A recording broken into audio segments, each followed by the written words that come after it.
ایک وقت تھا جب ہم رات کے اندھیروں میں سجدوں کا سکون ڈھونڈا کرتے تھے۔ ہمارے گھروں سے قرآن پڑھنے کی آوازیں اس طرح سے آتی تھی جیسے شہد کی مکھیاں بنبنا رہی ہو۔ لیکن آج ہم موبائل اور سوشل میڈیا کے فالتو کی چیزوں میں اس طرح سے الجھے ہوئے ہیں، گویا ہمیں پتہ ہی نہیں ہے کہ ہمیں کیا کرنا ہے، ہماری زندگی کا اصل مقصد کیا ہے اور ہم کیوں پیدا کیے گئے ہیں۔ السلام علیکم ورحمۃ اللہ وبرکاتہ۔ ہم جس طرح سے آج اپنی لائف کو گزار رہے ہیں، کیا یہی طریقہ ہے ہماری زندگی جینے کا؟ ہماری زندگی جینے کا اصل مقصد کیا ہے؟ یہ زندگی ہمیں کیوں ملی ہے اور اس کا استعمال کیسے کرنا ہے؟ آئیے جانتے ہیں۔ دنیا کے اس شور و غل میں انسان اپنے آپ سے، اپنے رب سے اور اپنی زندگی کے اصل مقصد سے دور ہوتا جا رہا ہے۔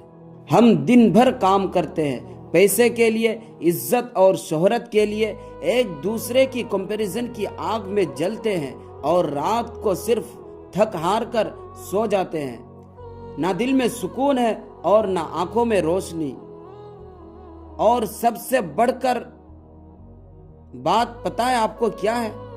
ہم سب اسے نارمل سمجھنے لگے ہیں اور اپنی زندگی کا حصہ سمجھنے لگے ہیں۔ لیکن ایک وقت تھا جب مسلمان صرف نماز نہیں پڑھتے تھے، وہ نماز جیتے تھے۔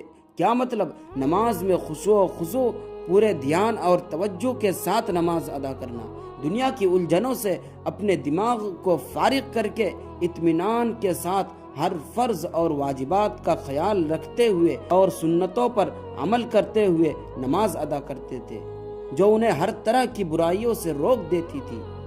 وہ اپنے اخلاق سے لوگوں کے دل جیت لیتے تھے۔ ان کا وجود صرف دنیا میں رہنے کے لیے نہیں تھا، بلکہ دنیا میں رہ کر اللہ کی عبادت کرنا اور اس کی رضا حاصل کرنا، رسول اللہ صلی اللہ علیہ وسلم کی سنتوں کا پالن کرنا اور اپنے آپ کو نیک صالح بنانے کی کوشش کرنا، ایک دوسرے کی مدد کرنا اور ان کے ساتھ اچھا سلوک کرنا اور اپنی زندگی میں انصاف اور عدل کو قائم کرنا، یہ سب ان کی زندگی کا ایک حصہ اور مقصد تھا۔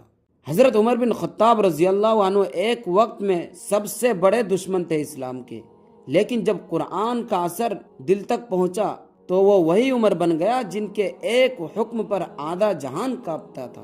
کیا بدلا تھا؟ ان کا رخ، ان کی سوچ اور ان کا کنیکشن اللہ سے۔ آج بھی ویسے ہی بدلاؤ ممکن ہے، بس ہمیں ضرورت ہے ایک سچے فیصلے کی، اپنی زندگی کا رخ موڑنے کی۔ صبح اٹھتے ہی سب سے پہلے موبائل کے بجائے سو کر اٹھنے کی دعا پڑھو، الحمدللہ الذی احیانا بعدما اماتنا والیہ النشور۔ فجر کی نماز مت چھوڑو، تہجد کا پابند بنو اور خاص کر کے 5 وقت کی نماز پورے پابندی سے خشوع و خضوع کے ساتھ ادا کرو، صحیح سے وقت نکال کر، کیونکہ نماز ایک ایسی عبادت ہے جو آپ کو برائی اور بے حیائی سے روک دیتی ہے، اگر آپ اس کو خشوع و خضوع کے ساتھ، توجہ کے ساتھ ادا کرتے ہو۔ سوشل میڈیا سے تھوڑا وقت نکال کر کچھ دیر قرآن شریف کی تلاوت کرو، اس کے میننگ کو سمجھنے کی کوشش کرو، کچھ دیر حدیث اور دین کی باتیں سنو، دعا اور ذکر کے لیے تھوڑا وقت نکالو اور اپنی حاجتیں اللہ سے شیئر کرو۔